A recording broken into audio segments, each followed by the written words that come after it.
All right. Good morning, everyone.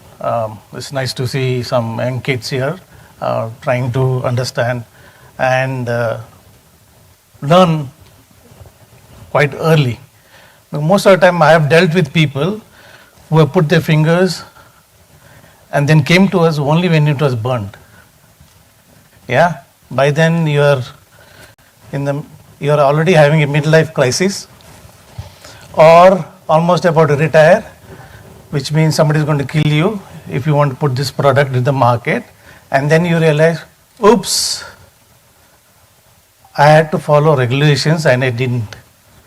Okay, so everything goes waste. So here is, as Dr. Pooja mentioned, regulatory is always, everybody thinks a nightmare.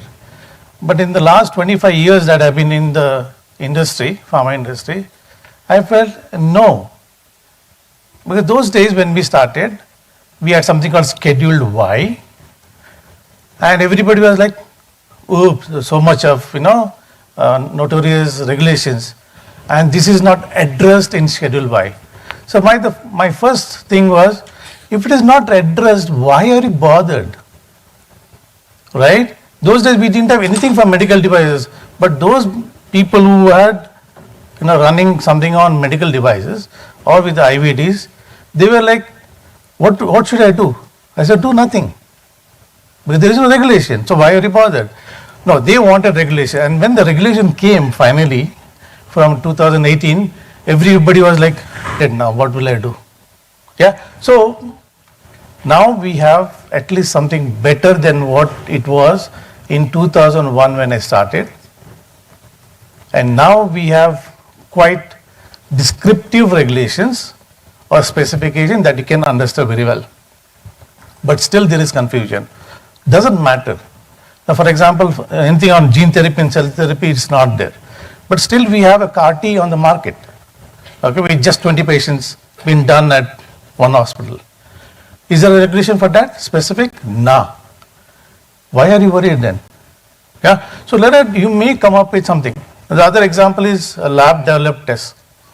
Okay, so you have developed something in the lab, and unfortunately you cannot market it as a kit, a single or in combination, and put it in the market because there is no kit there. Basically, you are using your own analyzers in the lab, and you have developed some reagents, or you have some reagents already in the market, but the process and the procedure is something different, unique to you, and only you can do it. So basically all the samples will come to that lab, and you come up with a report or the diagnostics, and based on the diagnostics you think about a therapeutic regimen, right? Now, is that going to be a product? No. But is that procedure and process can be a product for diagnostics? Yes. Do we have a regulation for that? No. But should we not do anything for that? No. So there are chances. I have taken one of the company letter from Bangalore, and I said, go and meet the DCGI. Yeah, so they could sit with the DCGI, and they took patients, and they said, sure, go and do it. But do we want to frame a regulation? No, it's a 5-year circus that we have to do it. Okay? So don't worry about it. I'm going to give you a very high level overview of what is required, and the time is short. So bear with me if there is some information, or I say, let me skip this. How many of you buy products? How many? Raise your hands. And some are showing half. I don't know whether you buy half product. Okay, most of you buy products, right? But in fact, all of you buy products.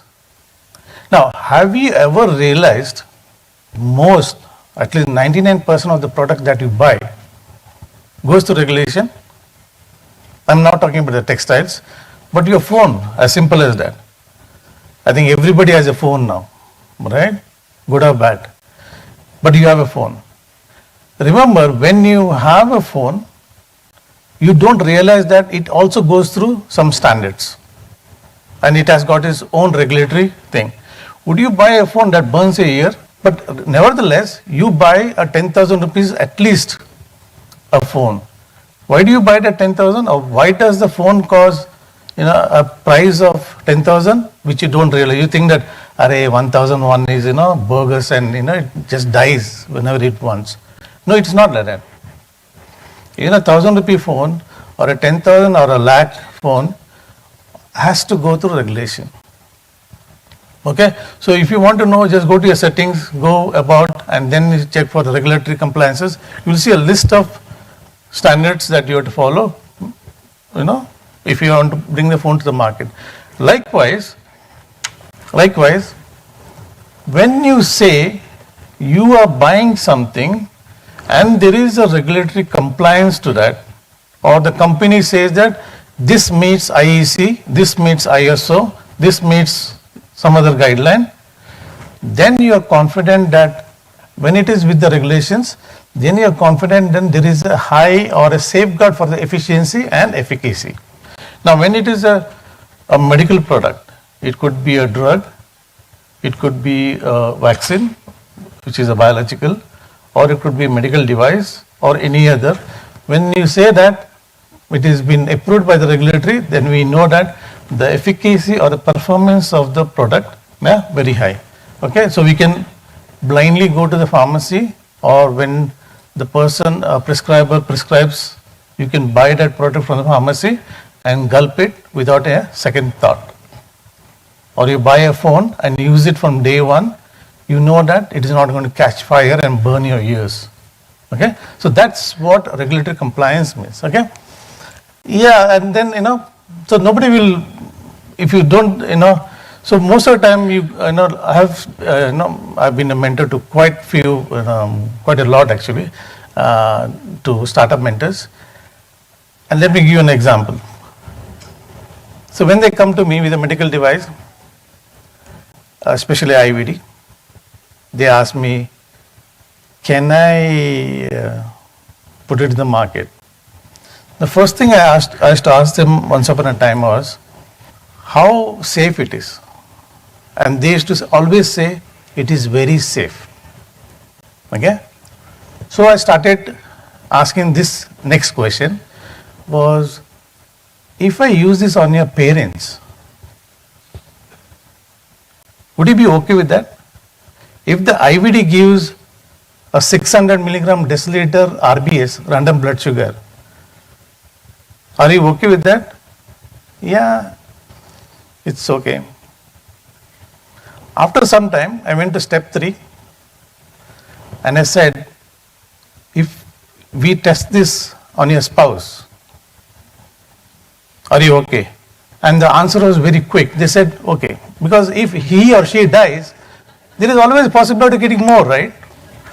More than one, at least. So I went to step 4, and that is, if we use it on your kid and something happens to that with a medical device or a wrong diagnosis, are you okay?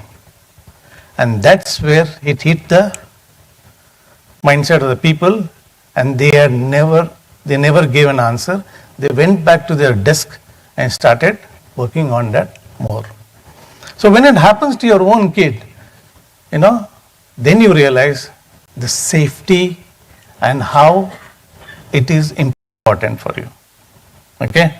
Till then we don't bother, even with the cars also. We'll drive with a safety belt. Okay? It doesn't matter. And people in the back seat, they think it's the freedom space there to do all kinds of circus. And the babies are on the laptops of the mother always, and doesn't matter until it is thrown out. Till then nobody gets that effect, right? So likewise, when somebody says, some company says they have complied with the regulations or the regulatory requirements for that particular product, then we get an automatic, gain in trust. Okay? Trust out. Okay? Yeah, because the next thing when I said, what about your quality? They always say, it's so expensive to do it. But when they buy a phone, they always want a minimum of 10,000 to be spent on that. I don't know, is it because of the thing that you get, euphoria or some hallucination or delusion? No, it costs that much to have a safe product. Okay,